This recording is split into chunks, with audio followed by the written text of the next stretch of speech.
Hi, I'm Mike Papantonio, and this is Ring of Fire.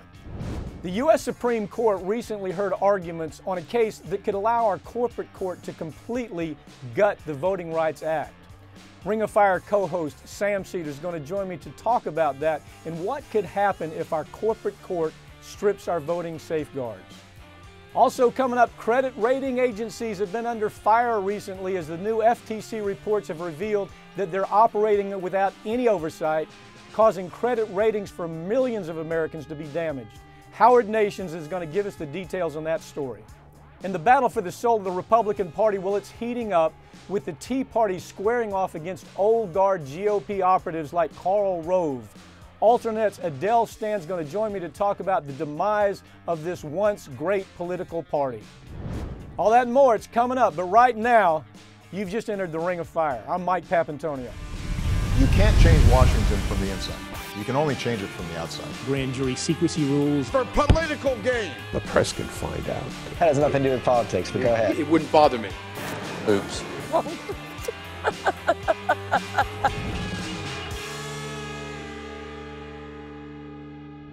The Republican war on voting finally made its way to the Supreme Court, and soon we'll know whether or not our conservative court is going to reverse more than 50 years of social progress on voting rights.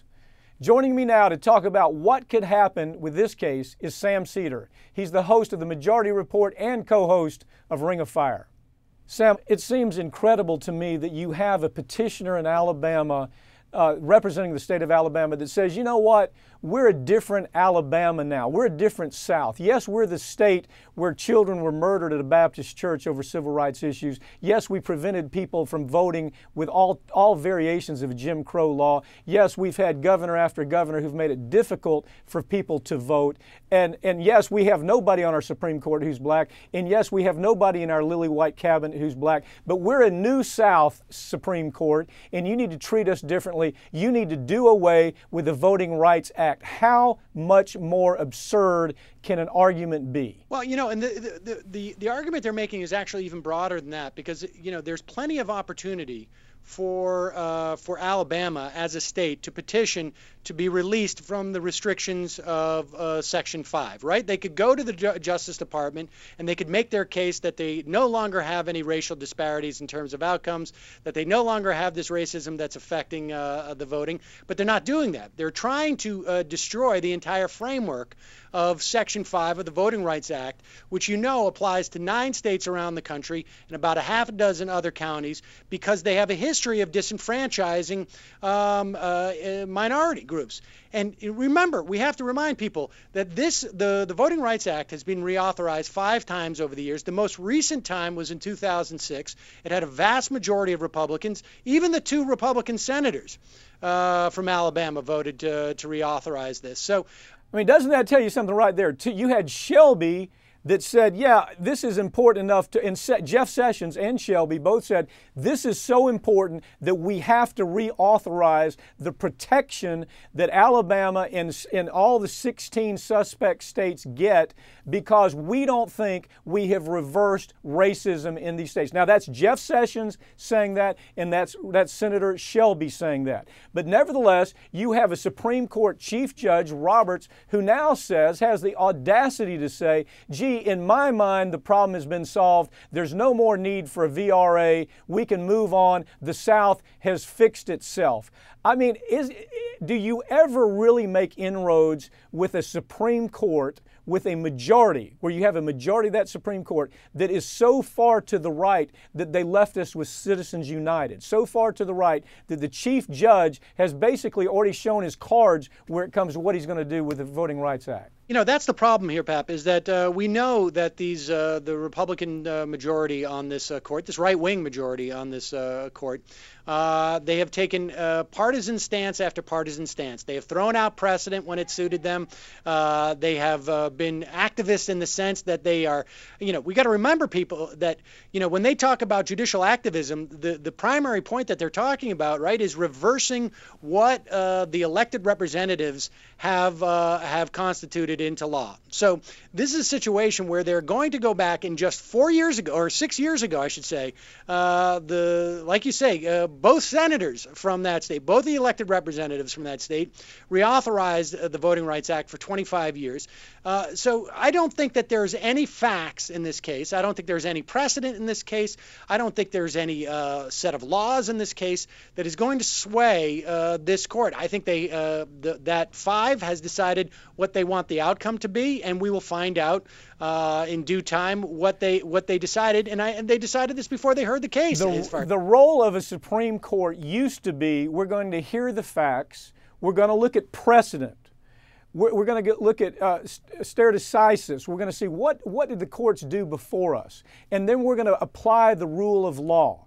This is a court who, just in Citizens United, was willing to throw the rule of law completely out the door and make up inane rationales that look like, honest to God, I'm sure you read Citizens United, but when you read that opinion, it is almost like a 10th grader wrote the opinions. There's no stare decisis, there's no precedent. Hundreds of years we've had a law that says no, corporations are not people and they can't give money in electoral process. But here you had a Supreme Court that ignored all that. I don't have any reason to believe they're going to do anything except ignore precedent in this case too. Yeah, I mean, look, they have to show that in some manner this is an undue burden on the states that have to deal with this, which I don't think is clear. They have to show that there's no reason for the federal government to be imposing the requirements of Section 5, which, as you know, forces these states and counties who have a history of disenfranchising people to pre-clear any changes to their voting rules.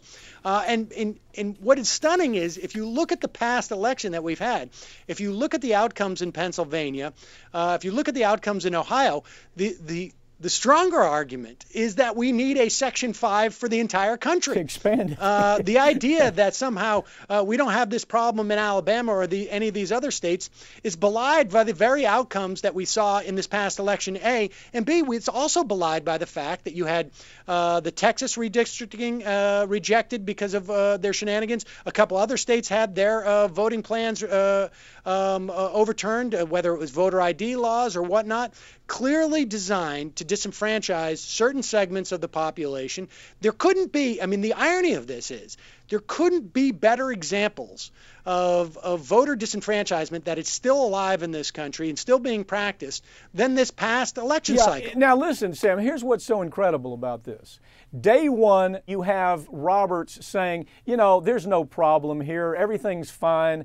The South is a different South. Day two, you have voter purges. You have places like Texas where they're trying to completely do away with people's right to vote according to the color of their skin. They dress it up different, but what they do is they close down polling places. They change the polling locations. They cut back on poll workers. You have scam after scam.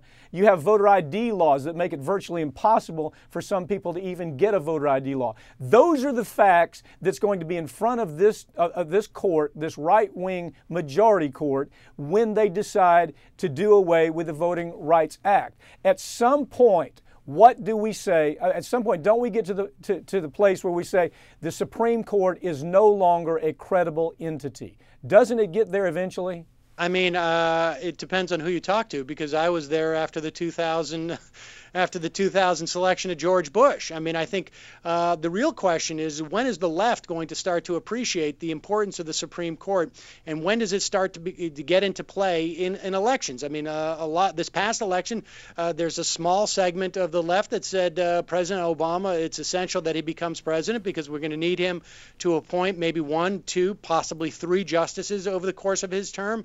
But I still think that the right uses the Supreme Court to its electoral advantage far more than the left does, and there's far less appreciation on the left of the importance of having a Supreme Court that looks at issues and adjudicates them, rather than using the judicial process as some way of getting to an agenda that they have. I mean, this has been a prize for the right wing for years. They have wanted to get rid of the Voting Rights Act, particularly Section 5, which is the first step in dismantling the entire act. And this is the way they're going to do it. Sam, let me ask you this. You had a president, can you imagine President Obama coming out last week and making the statement that it's okay if they do away with the Voting Rights Act, you're going to have the right to vote anyway.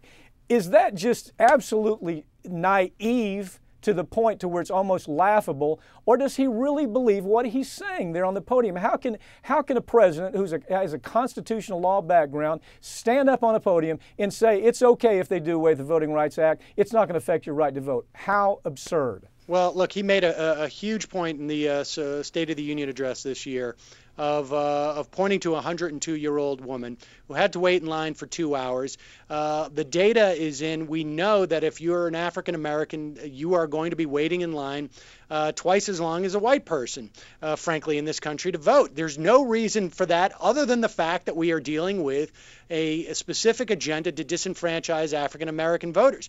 And so here he shows in the State of the Union that this is an important issue. He's arguing that he wants to see reforms in this regard. I think it's completely disingenuous for him to say that that the reversal of Section 5 wouldn't affect people's rights to vote. That's exactly the point of it. The only thing I can imagine is that after his experience in that State of the Union address a couple of years ago, where he criticized the Citizens United case, that he now feels that it's in the best interest of the case.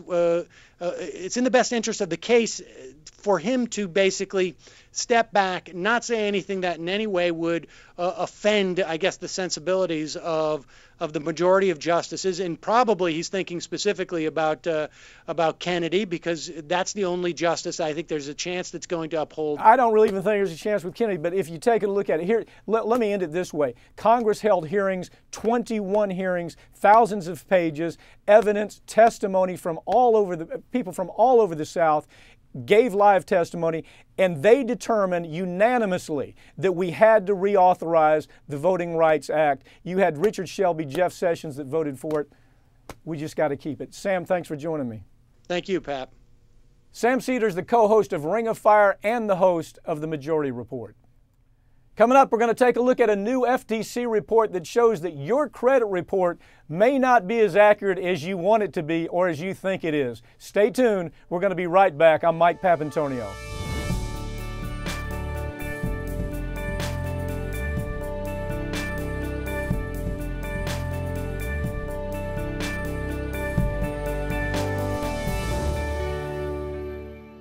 You're witness to a political coup taking place right in front of your damn eyes. That caliber of evil needed to be held accountable in courtrooms. Billionaire mad money wasn't enough to buy democracy. Legislators don't have enough sense to think for themselves. They let Alec do it. Here at Ring of Fire, the truth is our only agenda, so we're able to bring you the stories that mainstream media just ignored or completely got wrong. You're watching Free Speech TV, a network powered by the people.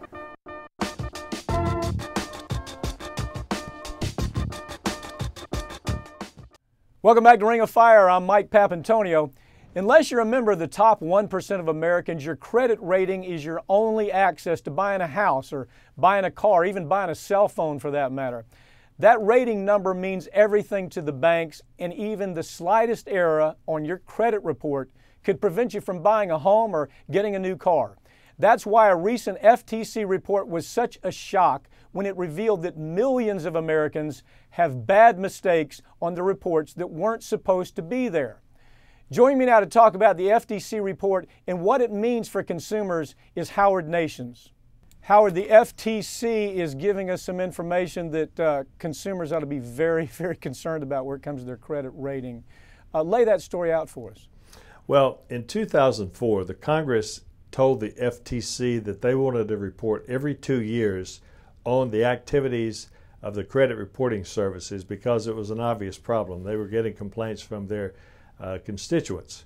So in the latest report, which came out last week, the 2012 report, the FTC has determined, rather astonishingly, that of the 200 million people who are on whom they keep credit reports, they found that 40 million of those people have errors in the credit reports, and 20 million have errors that adversely affect their credit scores.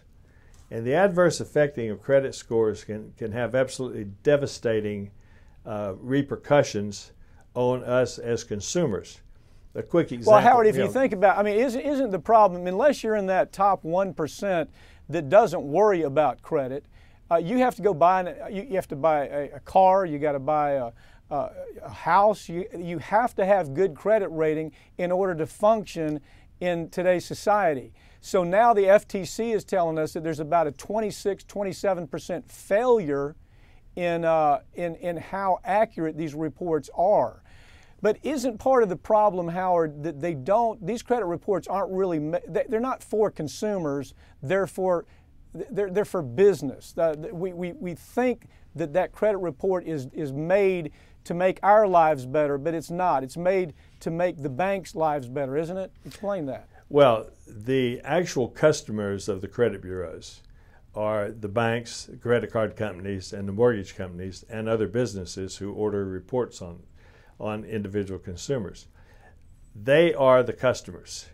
The consumer, who is the subject of the report, is not at all their concern. They make their money by selling the credit reports on consumers to banks, credit card companies, and mortgage companies. So those are their customers.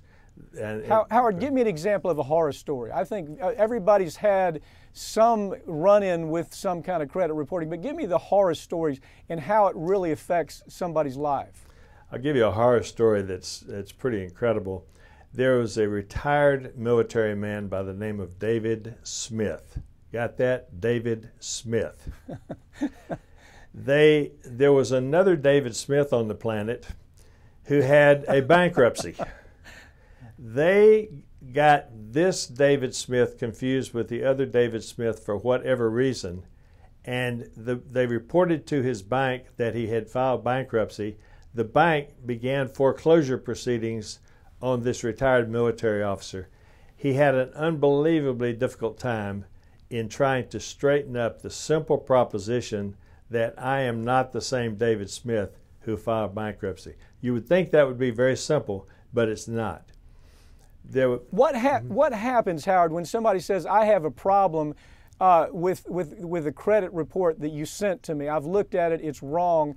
And the consumer thinks, okay, well, there's somebody that's really going to pay attention to this. Somebody's really going to look at this and they're going to get it straightened out, and I'm going to be able to cut through all the bureaucracy and they're going to get my life right. Isn't that way, way far from the truth? That's about as far from the truth as you can get, Mike, because the fact of the matter is the Fair Credit Reporting Act requires that they should conduct a reasonable investigation when a dispute is filed by a consumer. What actually happens will amaze you. There are two different ways you can file a complaint. You can either pick up the phone and call an 800 number, in which case you will talk to someone in India who has absolutely no authority whatsoever to handle your dispute. What the people in India will do is to try to convince you that the only way you can get a dispute resolved is to go back online and file their online complaint. Now, when you file an online complaint, amazingly enough, this is then sent to their dispute resolution center, which is located in Chile, and there's another one located in India, another one located in the Philippines with the three companies. In Chile, for example, they are handled by very young people who have the duty of going through 90 of these per day. They will review only enough of the dispute, the form that you file, to determine just the very largest general nature, and they will reduce that to a 2-letter code. For example, if you submit a very lengthy affidavit that you're David Smith and that you're the wrong person, you did not file bankruptcy, this is not your transaction, and you submit all kinds of paperwork to support that, the person reviewing that will simply go through it long enough to determine that you're saying that this is the wrong person. They will put the letters WP on it, and their work is done. They can't phone you, they can't email you, they have absolutely no authority. As a practical matter, Howard, nothing happens. Nothing happens. You have the agency that says they complied with the letter of the law, but the consumer whose life is upside down because they've been told they can't buy a house, they can't buy a car, they know that the credit reporting is completely wrong, but as a practical matter, nothing really happens. Isn't part of the problem, Howard, that you used to have an intensely personal process of credit review and credit reporting. It was person to person, it was bank to person, it was agency to person. Now you have it being taken where you simply have somebody keying in information, somebody in India, as you say, or somebody in Chile. It could be a design in the software, it could be a problem there, it could be incorrect social security number, it could be a wrong keystroke. And all of a sudden, a guy like David Smith has his life turned upside down because some bumpkin who's unwilling to do their job or is not even directed to do their job doesn't have control, even if they find a mistake. That's absolutely correct. And it takes literally years to get this done. And in most cases, people just wait the 7 years until it goes off the credit report automatically. Well, Howard, I find something that's remarkable to me is you started the program and you talked about the numbers of reviews that the FTC engaged in to review and see is there any problem.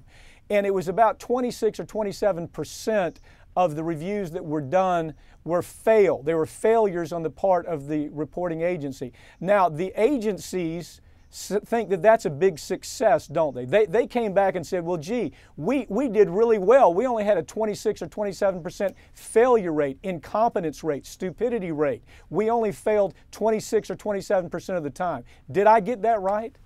Can you think of any other business that would think they were doing well with a 26% failure rate? Yes, you got it right, but I'll tell you why they think it's fine. Is because let's say you have a consumer applies for a mortgage, and the mortgage company requests their credit report. They get the credit report, and there's a mistake on it. And so they go back to the consumer and they say, well, we can make this loan to you, but we have to increase your interest rate because you have bad credit. Or they just go back and say, we're going to increase your interest rate, and they don't tell them why. The customer, which is the mortgage company, gets more money. They make more money because there is a mistake in the credit report. So the customer is, they're perfectly happy. Not so much with the consumer. What are the remedies? I mean, somebody's out there. You just gave us one story. There are many, many other stories that end up in tragedy. People losing their home, people losing their car, kids having to leave college because of all different kinds of screw-ups by rating agencies. So what is the remedy? What does somebody do? It's kind of limited, isn't it? Well, it's very limited because under the Fair Credit Reporting Act, the remedies are for either negligent or a willful noncompliance. If it's a negligent noncompliance, you can recover your economic general damages, just your economic losses. If it is a willful noncompliance, your economic losses are restricted to more than $100 or less than $1,000, but then you're entitled to recover punitive damages. But as you know, punitive damages have to have a reasonable relationship mathematically to the general damages. Could be three times the amount, which means nothing. Exactly. The life is ruined. And there's nothing that can happen. And the one other thing that's important, though, people need to know is that you also can recover attorney's fees. So your attorney can recover their fees if you choose to prosecute these people.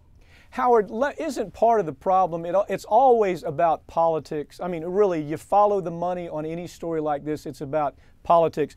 I was looking at the part of the story where Penny Pritzker, who's very, very close to the Obama administration, one of the biggest fundraisers that the Obama administration has had in two cycles. Well, she was chairman of TransUnion, which is actually one of the biggest reporting agencies in the world, not just the country. Yes. And so all of a sudden she has the ear of the president, and any time there's an attempt to try to reform this process, put some teeth into the process, you have the Penny Pritzkers and the other agencies that put so much money into election cycles that say, no, we don't want any change. Well, they also in a minute, tell me what your thought is. Well, you also have the fact that when TransUnion was sold under Penny Pritzker, it was sold to Goldman Sachs. You think maybe they have the ear of the President of the United States? They have the ear. They have the ear of every president. So yes, it's a power thing in Washington. And it's the golden rule. He who has the gold makes the rules. And right now, is there any question in your mind that those agencies have so much power and so much control at the top of the heap that there's not going to be any real meaningful reform here? There will be no meaningful reform. And to quote Attorney General Mike DeWine of Ohio says, they're breaking the law. They are violating the Federal Credit Reporting Act every day, and they do absolutely no investigations at all. He, fortunately, is investigating them, but certainly nothing is going to come out of the federal government that changes this in any way. Howard Nations, great information as usual. Thanks for joining me. My pleasure, Mike. Howard Nations is the past president of the National Trial Lawyers Association, and he's a regular on Ring of Fire. When we come back, we'll take a look at the civil war taking place within the Republican Party. I'm Mike Papantonio, and you're watching Ring of Fire. We're going to be right back.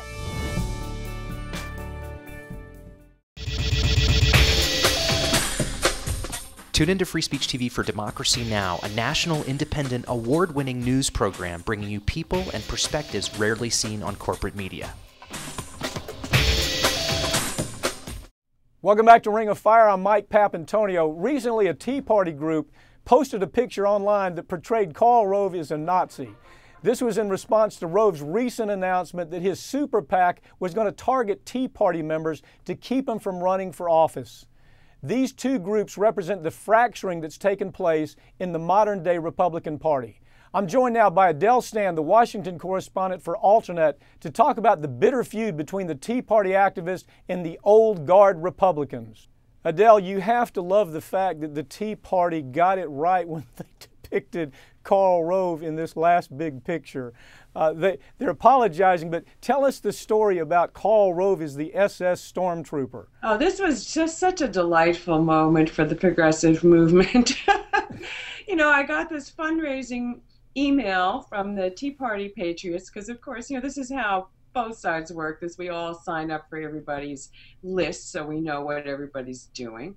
And the Tea Party Patriots said, you know, the subject line was, "Wipe the smile off Karl Rove's face," and they showed him smirking, but in a uniform that really belonged to the SS leader, Himmel. Well, but you know, Adele, again, I've always said to you, I'm glad you cover this fringe right so nobody else has to. But this is what you live with day to day. You wake up and you figure out what is happening with the fringe right. That's something you've done for Alternet for a long time. And when this story came across your desk, what was your reaction and what does it mean? Oh my goodness, Karl Rove is now the enemy #1 of the Tea Party, not Barack Obama. Because of course, Obama was always in the past, you know, the guy who was sort of painted as either the Nazi or the communist Politburo chief or whatever. So it was just really kind of astonishing to me, Pap, that, you know, they would go after him using that iconography. Adele, what's the fight about? Why have they finally figured out that Karl Rove really is the turd blossom, as he's referred to by the rest of the world, but they really figured out, yes, we are dealing with a real turd blossom here. What is the fight about?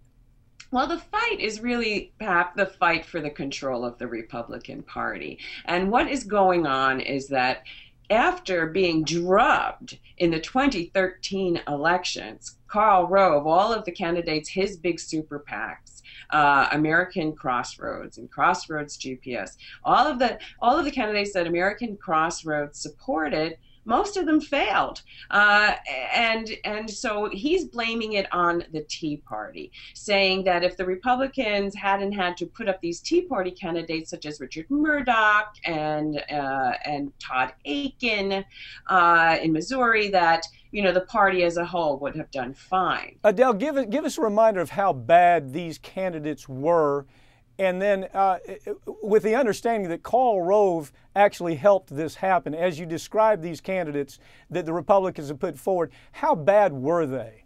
Well, I mean, who could forget, Pap, Todd Legitimate Rape Akin, right. The guy who said that, if a woman is legitimately raped, as if there was such a thing as legitimate rape, then her body would just shut down that thing called pregnancy. Right. And then we had Richard Murdoch, again, a candidate for U.S. Senate, this one from Indiana, saying that pregnancy born from rape was a gift from God. So, well, isn't the crazy part about this, Adele, is that this all goes back to the very early days of the Southern strategy. That is, to attract, when Lee Atwater was out there, and Lee Atwater was trying to divide this nation on race, on gender, on hate, basically.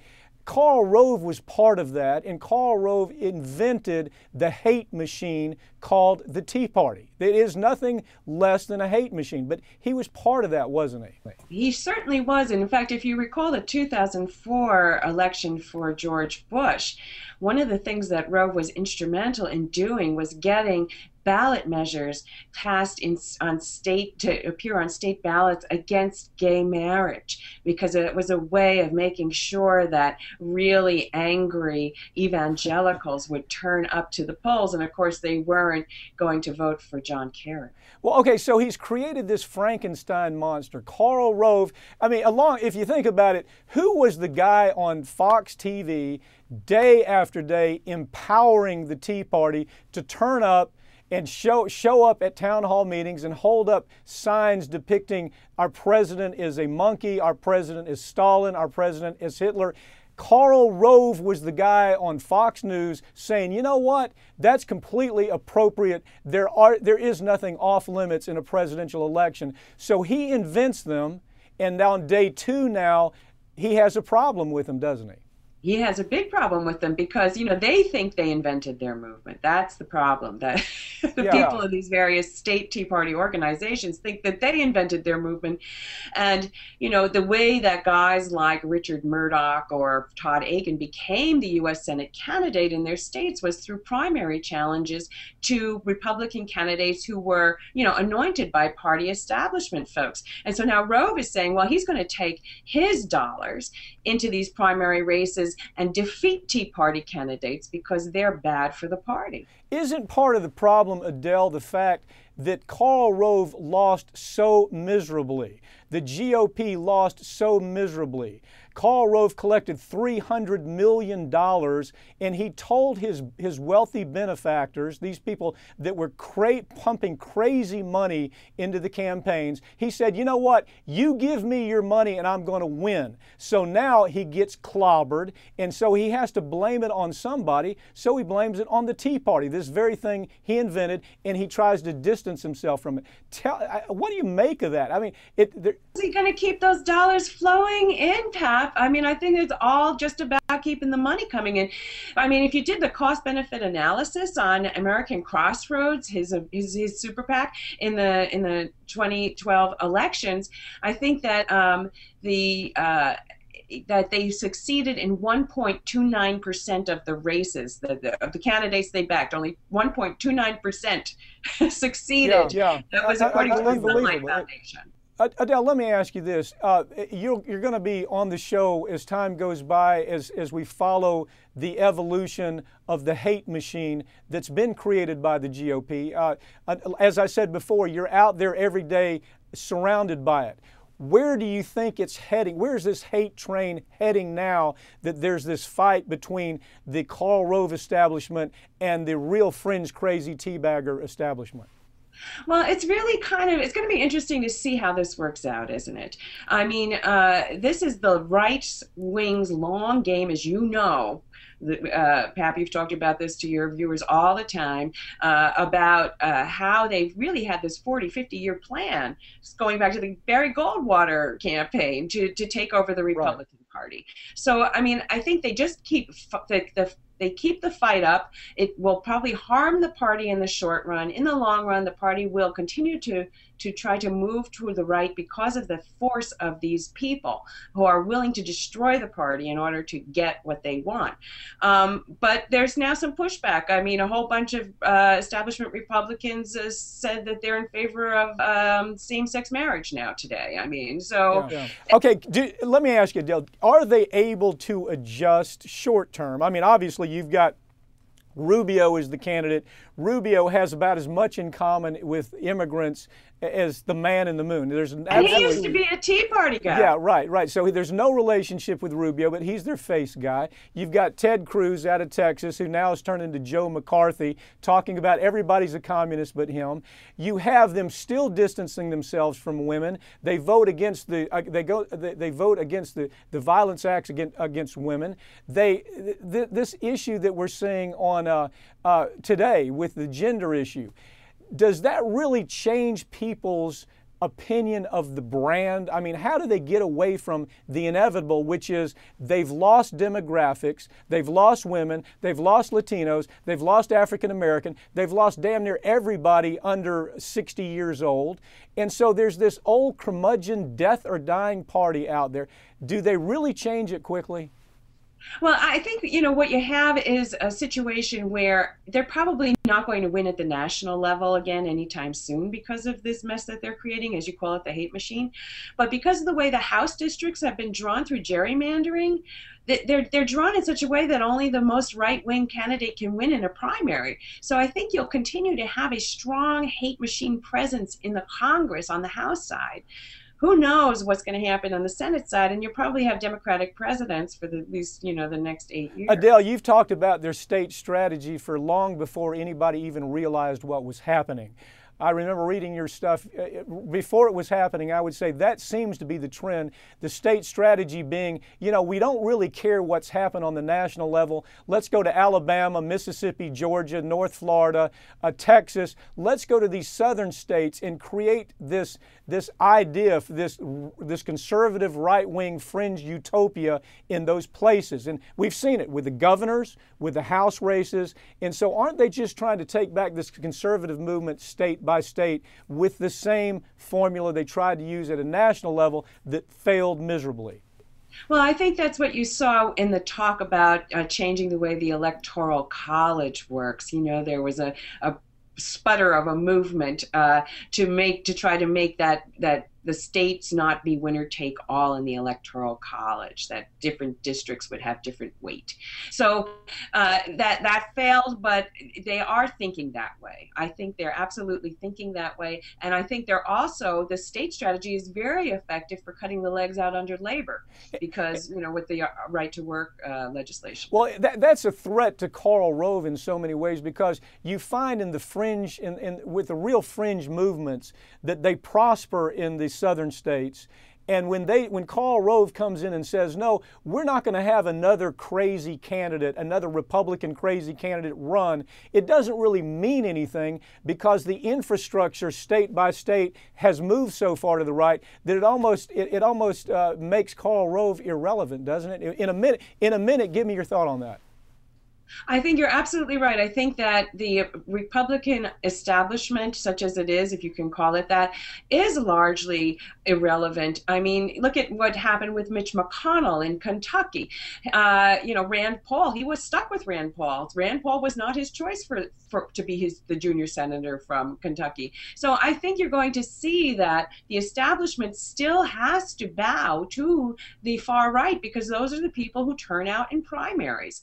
And it doesn't take a lot of money to win a primary. Adele, our viewers are going to see a lot of you as this show progresses, because as I say, I don't know who else has the stomach to day follow the crazy fringe right that's out there. Adele, thank you for joining me. Thank you so much for having me, Pat. Adele Stan is the Washington correspondent for Alternet. Coming up, we're going to take a look at how Chinese hackers have been targeting U.S. citizens with online scams. I'm Mike Papantonio. We're going to be right back with more Ring of Fire.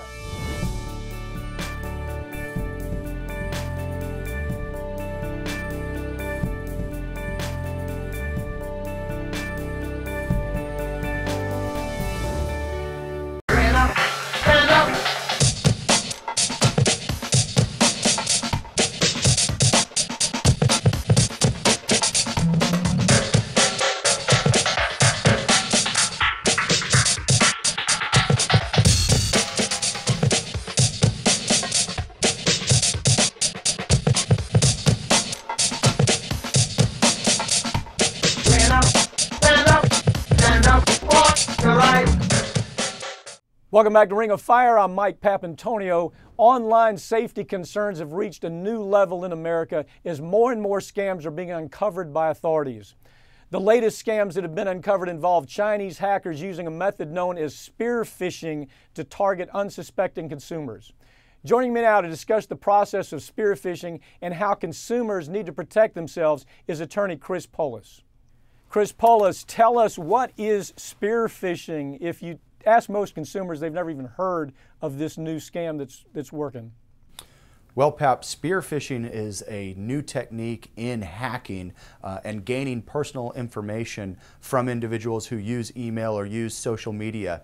It's a frightening technique. It is light years above and beyond the traditional phishing. As you know, phishing with a PH is a technique that has been used for years in order to gain personal information through emails. And what phishing traditionally has been is nefarious groups or folks sending out hundreds of thousands of emails to people in the hopes that a few people would bite onto the scam and share their personal information. What happens once they get into the computer system? What happens then as far as it being a threat to consumers?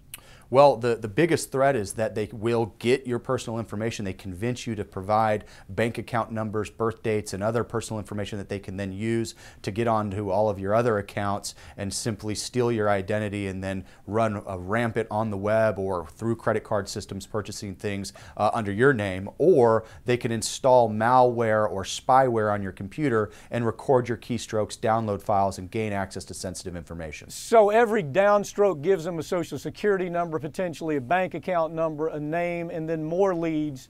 It sounds like spear phishing is even a higher level of that, in the sense that it takes more work for the crook, doesn't it? It certainly does. It's a very sophisticated process. The folks that employ this process are patient. They're very professional in what they do. They invest a lot of time and money into determining who their targets will be, the information that they're seeking, and then they create these facades or these fake email accounts that are sufficient to convince some very sophisticated people that they are in fact legitimate emails and require a response or should be downloaded or click on an attachment to that email. Okay, so Chris, two things. First of all, the email that you get's probably going to be something that's familiar to. It's going to be a secretary, it's going to be a family member, it's going to be somebody you know. The link is going to be something that invites you to move to the link and do something on that link. And of course, obviously the thing you do is never open a link unless you understand who sent it. Is that correct? Absolutely. Unless you know who the person that's sending you that email, what that email is about or regarding, you shouldn't download or click on any of the attachments or links that are in that email. I would advise not opening emails from companies or people that you do not know, and immediately deleting those emails, blocking those emails. Simply put, you should be suspicious of every email that you receive these days because of this new spear phishing technique. And so the spear phishing, I assume that if we really drill down on it, it is an information buildup. They may come into your system by way of your cell phone, then they move into your computer by way of that email, same address, and then over time they continue to build a dossier on you until they finally get the important information they want. Maybe your bank account, maybe your Visa card, maybe information on your mortgage payment, could be any of that, and you really have no way of knowing unless you do what?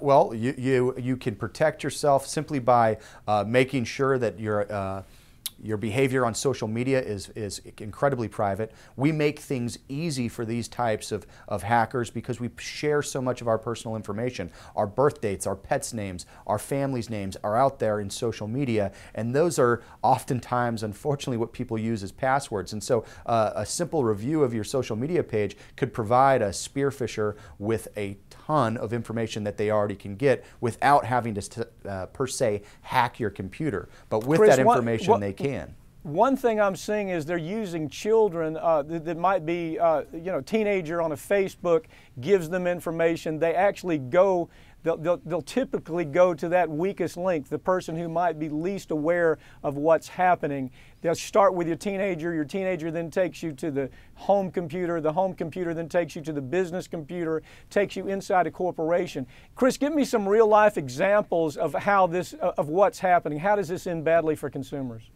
Well, it can end badly for consumers because the very sensitive information, personal information of theirs, identity information can be stolen from them, and this can reach to the top tiers of corporations and government agencies in our society. For example, last week, Mandiant Incorporated, a security corporation who monitors hacking behavior online, released a very damning report regarding Chinese hacking behavior. It in fact tied Chinese hacking behavior to the People's Liberation Army of China's Unit 63198, a group in Shanghai that is apparently tied to a Chinese hacking group called APT1. Now, what these groups have done is utilize spear phishing techniques to reach into the most encrypted, sensitive, and confidential files of some of the most powerful corporations in the world and have stolen hundreds of terabytes of data and proprietary information. Scary stuff. Chris Paulus, thank you for joining me. Thank you. Chris Paulus is an attorney and consumer advocate. When you head to the doctor, you probably assume that whatever medication they give you is the best thing for that illness.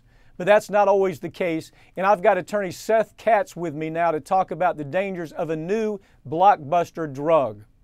So Seth, another story about a drug company killing consumers. Again, you're at the lead of this, you're heading this up. And you've seen this before. You were one of the people that led the charge in Yaz, did a great job there actually uncovering some really ugly conduct by the drug company Bayer. Tell us about this story. Where's it going? Thanks, Mike. This story is a drug that really was not needed in this country. It's a drug that was one of convenience. You know, they marketed it as people who couldn't get well controlled, or well, anybody who was on warfarin. You don't have to go to your doctor. You don't have to go do this. You can eat anything you want. Take Pradaxa. What they didn't tell you is that this blood thinner won't stop, that they can't control a bleed. That there's in other words, what Seth, the problem is we had a drug on the market that worked just fine. Absolutely. And then along comes this company. What is the name of this company? Boehringer Ingelheim. Okay, so Boehringer Ingelheim comes up and they say we want to sell a drug. It's not that the market needs the drug. The other drugs that's on the market is working just fine, but they see the chance for a cash cow, the same thing that you uncovered with Yaz.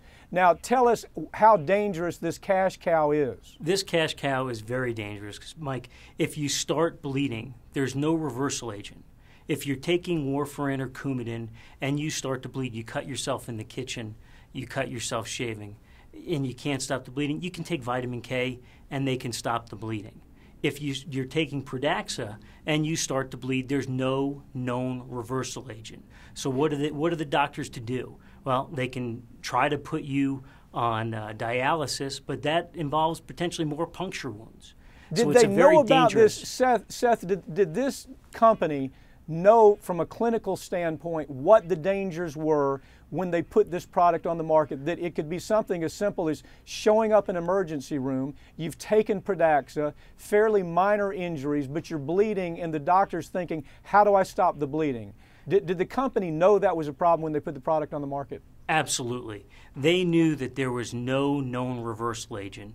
They knew that if someone presented to the emergency room, the doctors wouldn't know, because they didn't put it in the label adequately, that there was no known way to stop the bleeding. Let me ask you, in the Yaz case, you were able to uncover fraud where we found out that the clinicals that were actually performed and the clinicals that were reported to doctors were actually phonied up.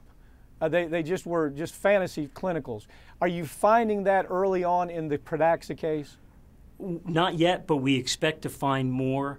What we are finding is what the company did with its study was they took people that were taking Coumadin in third world countries and underdeveloped countries and developing countries, and they took those people who don't get the medical care that we have in the U.S.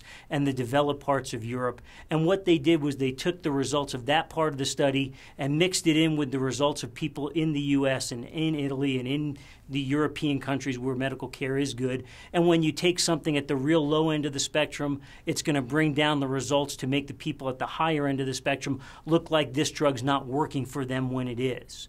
And well, let me ask you this. The detailers, the people who went to doctors and sold this product to doctors, they were telling doctors, use this drug and you won't have to monitor the patient. The patient won't have to go back for blood tests to see if the product is damaging their kidney, to see if the levels are too high.